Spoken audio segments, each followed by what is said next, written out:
Olá, seja bem-vindo ao nosso canal Teologia Aprenda Mais. Estamos agora no momento EBD, mais saber, mais viver. Vamos hoje trabalhar a lição de número 11, que você vai ministrar na sua igreja no dia 15 de março de 2026. Hoje tem um título muito especial, né? Dentro do eixo temático, nós estamos estudando sobre a Santíssima Trindade, o único Deus revelado em três pessoas distintas. Estamos aqui a nossa lição da Escola Dominical. É a lição que é comentada pelo doutor Douglas Batista, é doutor, tá? Doutor Douglas Batista tem várias formações, é doutor em teologia, tem pedagogia, né? E outras formações humanísticas, né? Então, vamos trabalhar aqui o título de hoje, né? Dentro do eixo temático, né? Que é a doutrina bíblica da Trindade, acerca do Pai e o Espírito Santo. E a próxima a gente vai trabalhar o Pai e o Filho, né? E a última vai ser aquela consciência trinitariana que a igreja tem que ter, né? Como a igreja é trinitariana, o cristianismo é trinitariano, nós devemos estar preparados para responder à razão da vossa fé, né? Então, o título é esse, o Pai e o Espírito Santo. Vamos lá, o texto de ouro, né? A verdade prática. O Espírito Santo nos liberta da escravidão do pecado, confirma nossa filiação em Cristo e nos conduz à herança eterna planejada pelo Pai. Só aqui nós temos uma síntese, né, relacionado ao projeto, ao plano redentivo, ao plano da salvação e precisamente a toda a história da redenção, ao qual foi tratado no Conselho Trinitariano acerca da salvação da humanidade. Você vê que envolve as três pessoas, envolve um só Deus que subsiste em três pessoas. Então, o Conselho da Salvação, o projeto, o plano da salvação, está relacionado ao Pai, ao Filho e ao Espírito Santo. E hoje nós vamos trabalhar Pai e Deus, Espírito Santo. A leitura bíblica em classe, que você vai estar lendo com na sua turma, né, com seus alunos, com seus pupilos, vai ser Romanos capítulo 8, Gálatas capítulo 4, são textos conhecidos para aqueles que amam e lêem a palavra de Deus, ok? Então vamos lá, introdução. Né? A ação do Espírito Santo na vida do crente é um dom do Pai e do Filho, isso é fato. Ele nos tira da escravidão do pecado, confirma a nossa filiação em Cristo e nos assegura a herança prometida, né? Essa é uma obra trinitariana que nos transforma por completo da condenação, comunhão, e da carne à glória eterna, que é o estado eterno ao qual vamos estar com o corpo glorificado, corpo incorruptível, corpo imaterial, depois de tudo isso se consumar o projeto de Deus relacionado à salvação, que é a experiência transformadora do encontro do homem com Cristo, né? Então, nós temos aqui uma introdução muito importante, veremos como o Pai e o Espírito age conjuntamente para garantir nossa adoção como filhos, né? Como filhos herdeiros de Deus. Então, nós temos a doutrina aqui da adoção, nós temos a doutrina da filiação, e nós temos dentro da filiação essa bênção, essa dádiva como herdeiro de Deus, né? Vamos lá. A palavra-chave da lição é filiação, né? Filiação, né?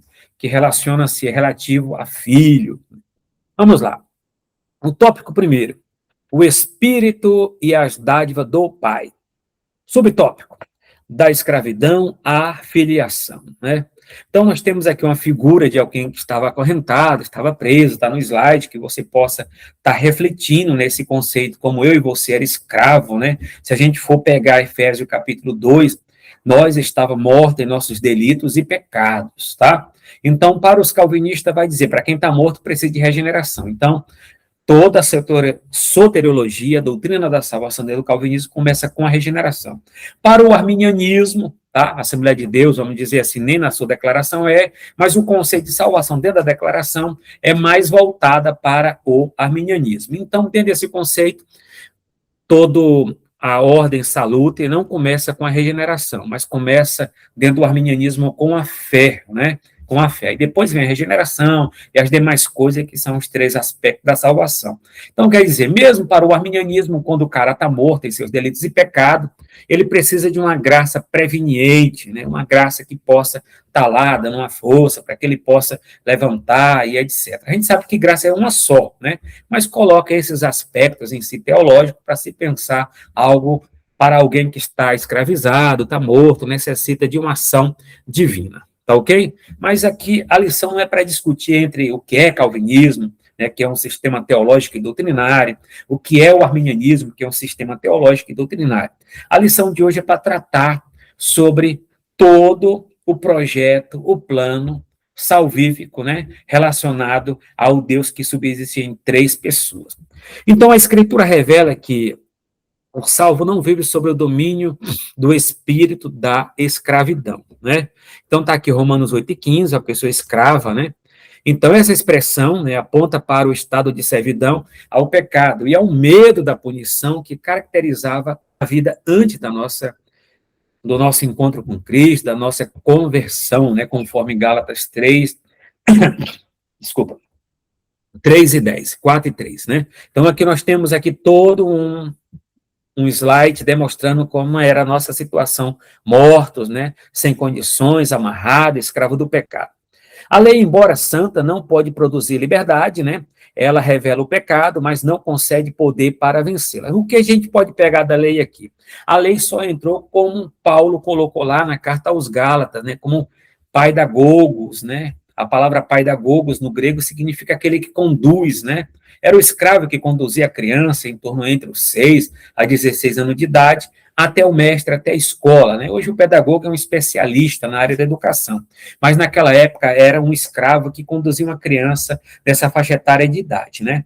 Então, quer dizer, a lei foi dada como um pedagogo, né? Ela tem uma base de pedagogia, de elevação, de levar até Cristo. É por isso que Martim Lutero falou o seguinte: a lei nos leva até Cristo para a salvação e Cristo nos leva até a lei moral para a nossa santificação. E alguém até disse, né, que eu não esqueço, ou que eu não me lembro, né, parece que foi João Calvino, que a lei é como um espelho, mostra a nossa sujeira, né, mas não nos purifica, porque quem nos purifica, segundo as Escrituras, é o sangue de Jesus que nos purifica de todo o pecado. Vamos lá. Outra questão. Entretanto, sobre a graça divina, o crente recebe o espírito de adoção. Essa frase, né, está aqui no grego, aponta para uma nova identidade em Cristo, um vínculo de afeto e de perdão.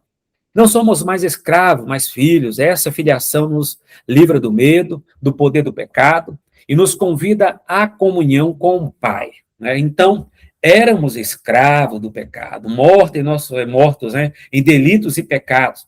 Todavia, agora, né, você pode ver com o sacrifício vicário, a morte de Cristo, Cristo veio nos libertar dessa escravidão. Então, passamos agora de escravo para filho por adoção, né? Então, vamos gozar agora das bênçãos de Deus com relação a esse projeto tão amoroso, tão glorioso. Da rebeldia a filho legítimo, né? Então, quer dizer, estamos aí, ó. O slide você pode dar uma olhada, né? Todo mundo, né? O mundo jaz do maligno, né? Todo o conceito também que nós estávamos escravo do pecado, a Bíblia não fala que nós éramos escravo de Satanás. Não tem nenhum texto na Bíblia que eu nunca encontrei. Você pode até colocar aí nos comentários, dizer, tem um texto que fala aqui que nós somos escravos de Satanás. Não tem nenhum texto na Bíblia dizendo isso, né? Agora fala que tem os filhos de Deus, os filhos de Satanás, etc., aqueles que vivem no conselho de Caim, conforme está na carta joanina, tudo bem. Todavia, o que diz as Escrituras é que nós éramos o quê? Vou voltar até mais o slide, porque agora provocou. Nós éramos escravos do pecado, tá? Então, a Escritura revela que o salvo não vive mais sobre o domínio do espírito da escravidão. Então, nós éramos escravos de quem? Do pecado. Então, Cristo veio nos libertar. Até porque o conceito de pecado, na carta joanina, capítulo 3, fala que o pecado, ao meio da revista atualizada, o pecado é uma transgressão a lei moral de Deus. Então, nós cometíamos crimes contra os mandamentos, as normas estabelecidas por Deus. De qualquer maneira, nós temos aqui a questão de Cristo, né, nos dando essa oportunidade. Antes da regeneração, éramos espiritualmente o quê? Rebeldes, né? Mas por meio da graça, né, graça, favor não merecido, disposição bondosa, amor infinito da parte de Deus, né, a palavra charis no grego, né, dispensa significado dentro da sua etimologia, né, precisamente do seu semantismo. De qualquer maneira, fomos transformados e assim o Espírito testifica com o nosso Espírito de Deus. Eu amo esse texto graciosa de Deus aqui, Romanos 8:16. Diz aqui, não fala de batismo no Espírito Santo, tá? Batismo no Espírito Santo é revestimento de poder, com a evidência física do falar em línguas, no singular. Aqui o retrato aqui está falando de salvação, né?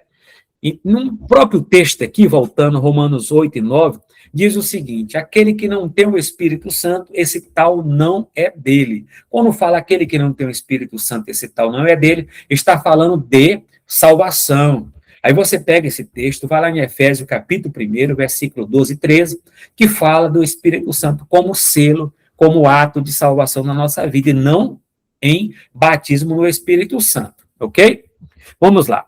Essa declaração refere-se a uma nova posição espiritual e jurídica. Por que jurídica? É a questão do conceito da justificação, né? O Espírito opera a adoção e confirma interiormente essa verdade, dando testemunho direto ao coração do crente, né? Você vê que o ato de adoção hoje, na lei brasileira e etc., tem o mesmo direito, né, do filho biológico, do filho genético, etc. O filho de criação tem esse direito, né, herdeiro. Os privilégios dessa dádiva, desse presente, né, o direito de chamar Deus de pai, né, pelo qual chamamos Abba Pai, né, e que aramaico Abba é a forma carinhosa para papai, né, indica que em Cristo temos íntimo e livre acesso a Deus Todo-Poderoso. Olha que essa questão de chamar Deus de pai, numa cultura oriental, na cultura islâmica, né, e precisamente lá no mundo de Israel era blasfêmia, né, e Jesus já vem trazendo, né, todo esse afeto, essa questão de chamar Deus de pai e nos levar também a sermos filhos por adoção através de Cristo e que possamos assim sempre ter essa palavra aramaica, papai, paizinho, a oração do Pai Nosso que está no céu, né? Então é a oração modelo, a oração que Cristo nos ensinou, reverenciando e colocando Deus como Pai de toda a humanidade salva em Cristo. Né? Outro benefício do filho torna-se legítimo, né? É que ele se torna herdeiro de toda a riqueza de seu pai adotivo. Então, quer dizer, hoje nós temos direito. Antigamente a gente era escravo, estava lá, vendido ao escravo, né? O mercado de escravo, do pecado, etc. Mas Cristo foi lá, nos libertou, nos trouxe novamente agora, nos purificou com sangue, nos vestiu com nova roupa, que é a salvação, nos deu agora a justificação, que é o ato legal diante de Deus. Agora você e eu somos ficha limpa, regenerado, justificado, santificado, agora somos filho adotivo, temos direito agora à riqueza do Pai Celeste, do Pai Nosso que está no céu, né? Vamos lá. Das trevas à plenitude do Espírito, outra coisa importante, o Abba Pai aí. No outro tempo, vivíamos em trevas espirituais, né? As trevas simbolizam pecado e separação de Deus. A transição das trevas para a luz é um ato gracioso do Pai. Gosto da expressão que muitos pregadores colocam, né, que a fé é um salto no escuro. Biblicamente, isso não tem base bíblica, tá? Não tem base bíblica de dizer que a fé é um salto no escuro.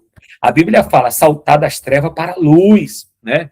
Saltar das trevas para a luz. Então, a melhor explicação para a fé é o que está em Hebreus, capítulo 11, né? Ora, a fé é o firme fundamento das coisas que não se vê, a prova das coisas das provas das coisas que se espera, e etc, né? A fé é uma confiança baseada na palavra de Deus, no Deus que é o Pai Nosso, né? Que está no céu. Então, é fé.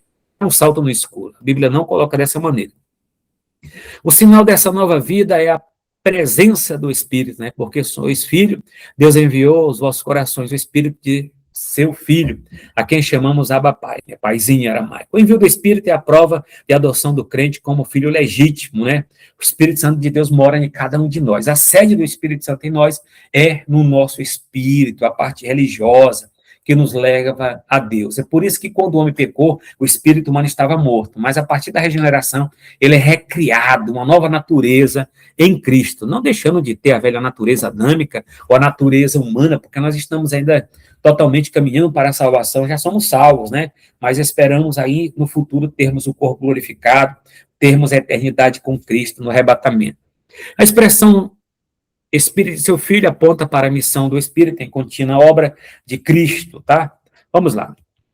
E assim como Jesus orava, Pai, né? No Pai Nosso, o crente é capacitado a ter comunhão com Deus. Aquele que andava em trevas, em ignorância, né? Falta de conhecimento espiritual, agora vive em plena luz e guiado pelo Espírito Santo de Deus. Tópico 2. O Espírito nos guia na vontade do Pai. Subtópico. Os filhos são guiados pelo Espírito Santo, né? Uma foto aqui bonita aqui na imagem.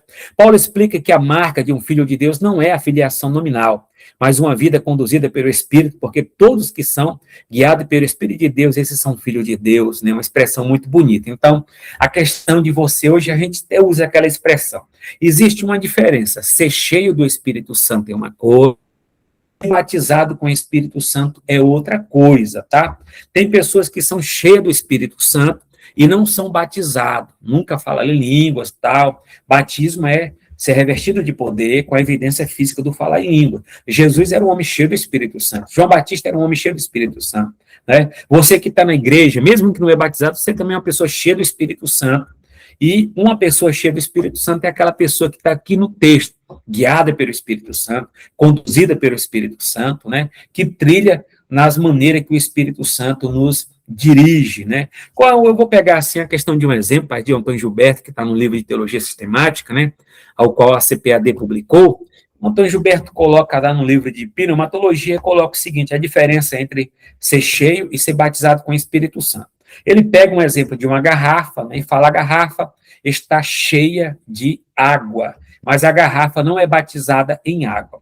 Então, a garrafa está cheia de água, está cheia do Espírito Santo. Ela só é batizada a partir do momento que você pega, mergulha ela em água.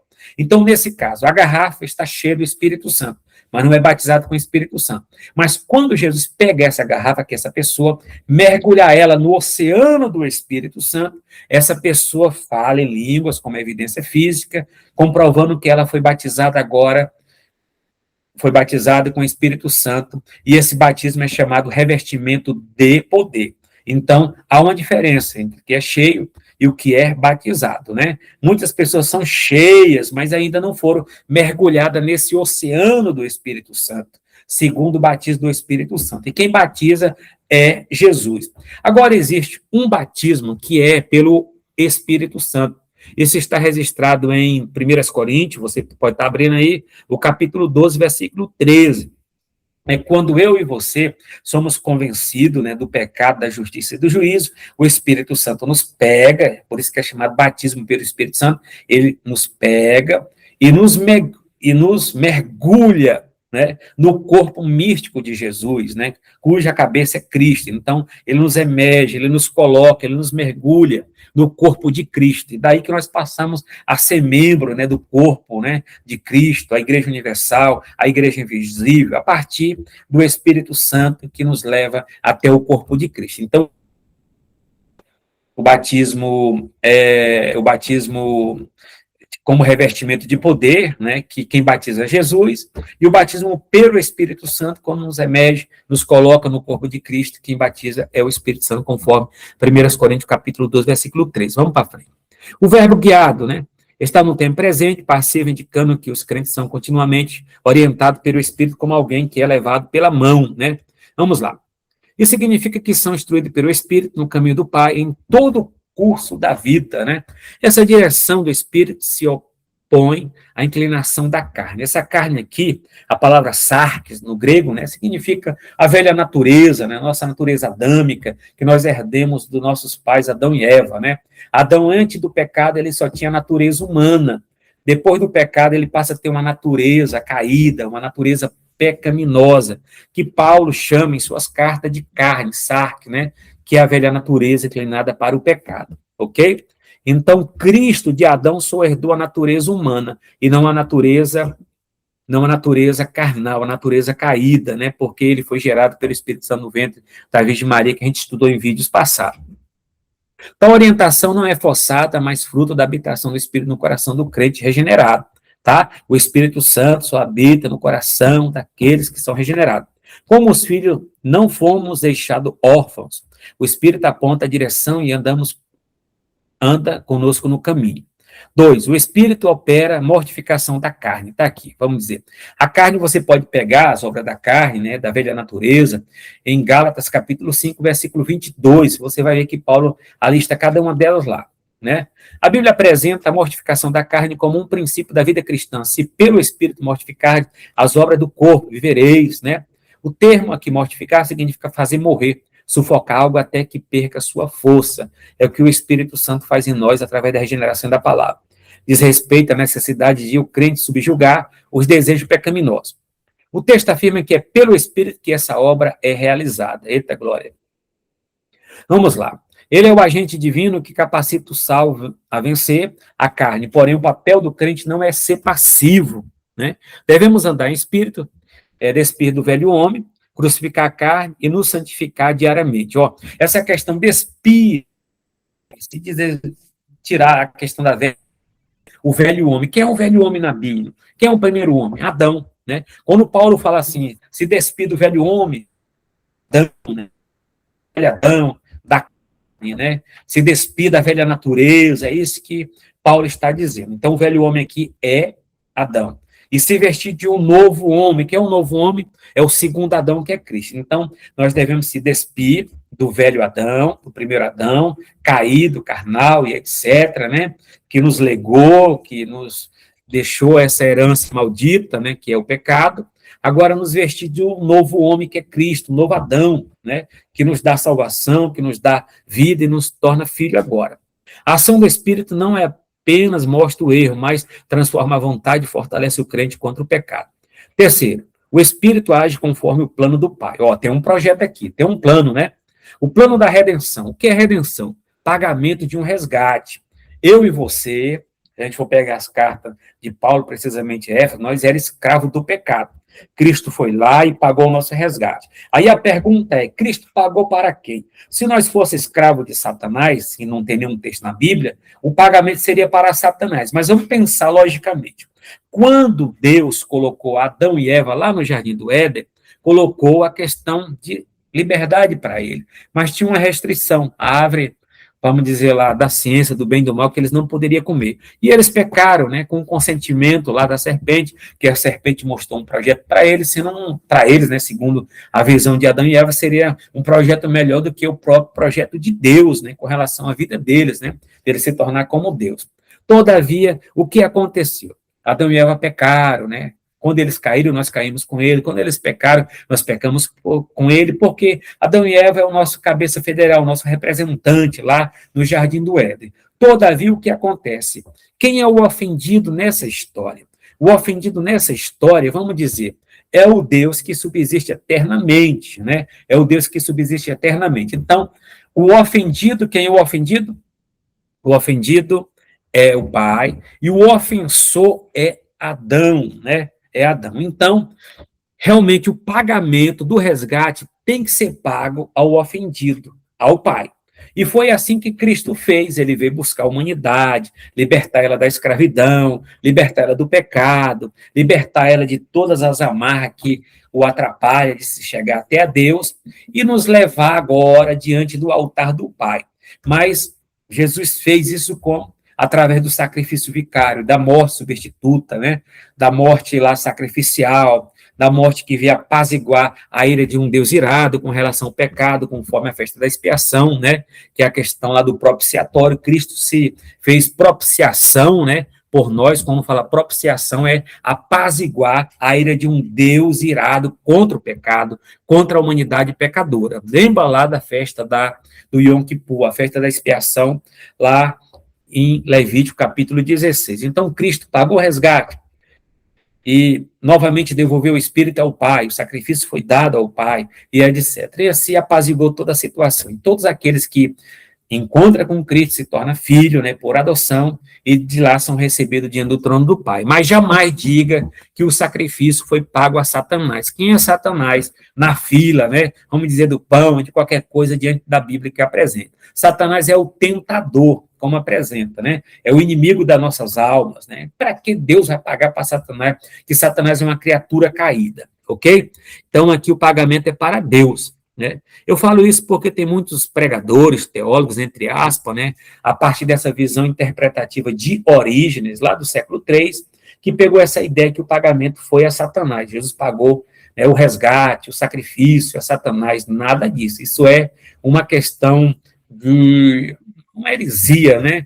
Que não tem base bíblica, ok? Não tem base bíblica. Vamos lá. Esse texto enfatiza que o Pai enviou o Filho na plenitude lá dos tempos, isso no tempo de Deus escolhido. O Filho foi enviado para resgatar os pecadores, Espírito para nos transformar em filhos legítimos, né? Então, nós temos aqui na plenitude dos tempos, aqui, o tempo determinado por Deus, a gente já estudou em lições passadas, né, sobre essa questão aqui, né? Então, aqui, Jesus nasceu na época da lei, Jesus nasceu de mulher, então nós temos aqui todo o conselho trinitariano, o Pai, o Filho e o Espírito Santo fazendo parte desse projeto da salvação. Desse modo, o Pai é o autor do plano da salvação. Isso é sem sombra de dúvida. O Filho é o executor da redenção, que é o pagamento do resgate, né? O resgate foi pago a quem? Ao Pai, né? Foi pago ao Pai. E o Espírito Santo é o aplicador da adoção. É o Espírito Santo que nos convence do pecado, da justiça e do juízo. É o Espírito Santo que, quando Paulo estava pregando, né, para que Lídia entendesse o que Paulo estava pregando. Está aí. Essa verdade revela a perfeita harmonia na Santíssima Trindade, né? Muito maravilhoso. 3. Tópico 3. Vai lá. A Trindade nos conduz à herança eterna, né? É o estado eterno. Subtópico. Herdeiro de Deus por adoção. Vamos lá ver o conceito aqui, né? A doutrina da redenção é inseparável da adoção. Paulo apresenta um dos benefícios de filiação. Se nós somos filhos, somos logo herdeiros. E herdeiro de quem? De Deus, né? Que a gente for nesse conceito aqui de Paulo, seria do Pai, né? Mas seria de todo Deus, né? O Deus que subsiste em três pessoas.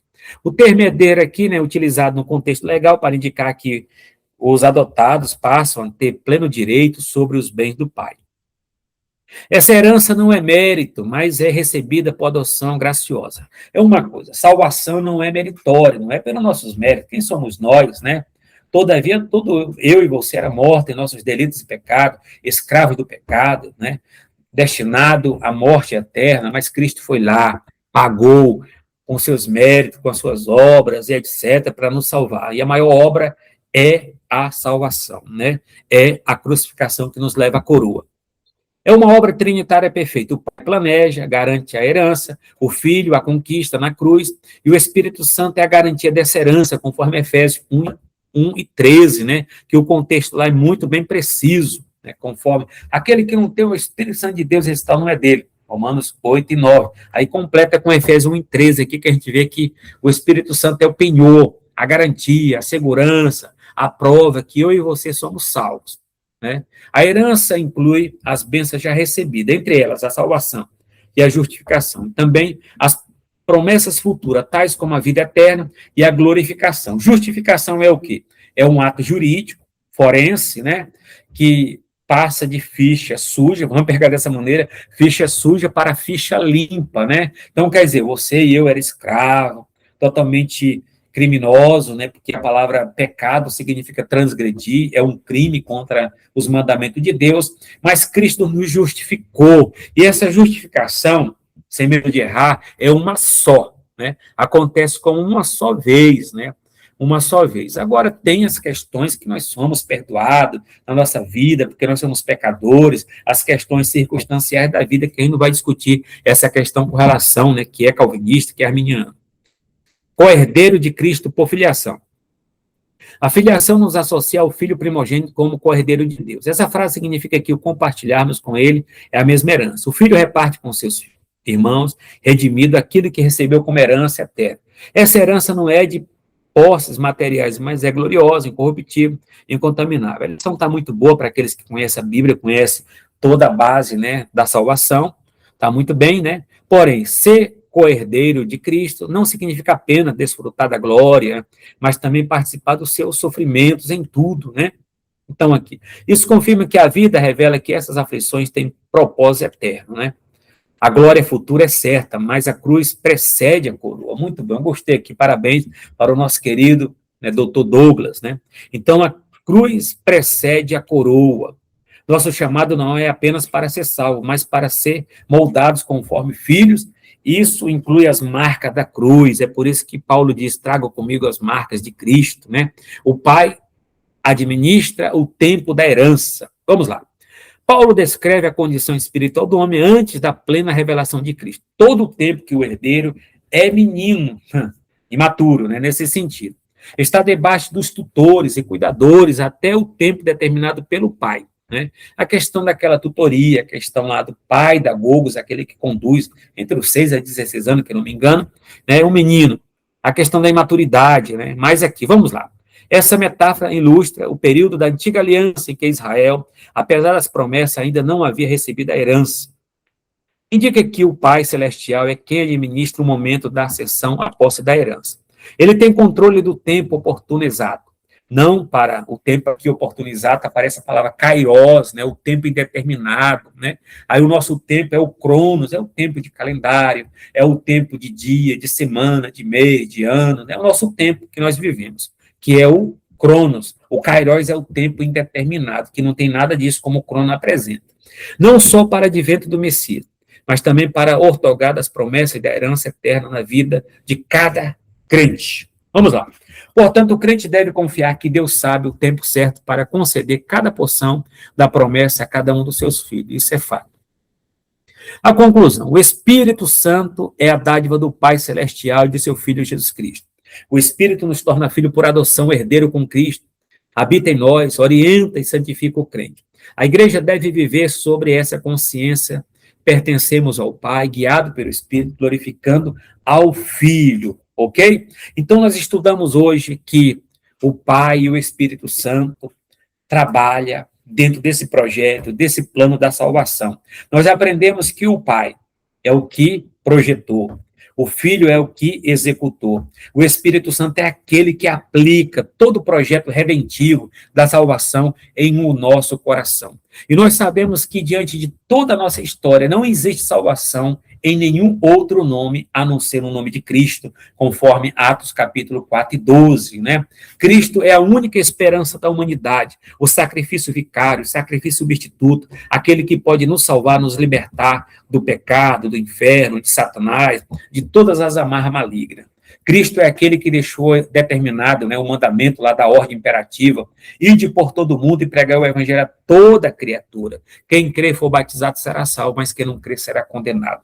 Nós sabemos que Deus amou o mundo de tal maneira que deu seu Filho unigênito para todo aquele que nele crê, não pereça, mas tenha a vida eterna. Então, nós sabemos aqui que a salvação, nesse sentido, é universal, não é universalismo, porque dentro dessa doutrina universalista que está se pregando por aí, com alguns pregadores dentro do protestantismo, diz que dentro do universalismo até mesmo o diabo, Satanás, tudo vai ser regenerado e salvo. Isso na Bíblia não tem base, ainda que pega conceitos isolados. Todavia, Cristo morreu por toda a humanidade. Mesmo assim, essa toda a humanidade necessita crer no sacrifício vicário. Vamos usar essa expressão, aceitar Jesus como Senhor e Salvador para ser salvo, conforme a ordem do mandamento de crer em Cristo, né? É como Jesus disse para Nicodemos, é necessário você nascer de novo, ser regenerado para ver o reino de Deus. É necessário você nascer de novo e ser regenerado para você entrar no reino de Deus. Então, somente Cristo é o caminho, a verdade e a vida para nos levar ao Pai. E não existe outro caminho a não ser Cristo. Então, nós terminamos essa lição, sabemos que nessa lição nós aprendemos acerca da Santíssima Trindade, e esse conceito tão especial na lição de número 11, o Pai e o Espírito Santo. Na lição de número 12, vamos trabalhar o Filho e o Espírito Santo. Muito bom, né? 12, né? Que nós vamos trabalhar o Filho e o Espírito Santo. E que Deus possa nos abençoar poderosamente, né? Desse conceito, dessa lição, que foi muito bem trabalhada, muito bem explicada, né? Que eu quero deixar somente aqui para a parte final, para nós fecharmos aqui, uma questão que importantíssima, que está, na verdade, prática. O Espírito Santo nos liberta da escravidão do pecado. Ele não coloca escravidão de Satanás, escravidão confirma a nossa filiação em Cristo e nos conduz à herança eterna planejada pelo Pai. Amém? Que Deus em Cristo possa te abençoar, possa te encher de bênção, e aqueles que não são salvos em Cristo, aqueles que não fizeram a sua decisão com Cristo, possa hoje fazer a sua decisão em seu coração e saber que Cristo é a única esperança para nos levar para o céu, para morarmos com o Deus que subsiste em 3 pessoas, Pai, Filho e Espírito Santo, iguais em poder, glória e majestade. Até a próxima lição, que Deus em Cristo nos abençoe poderosamente. Amém.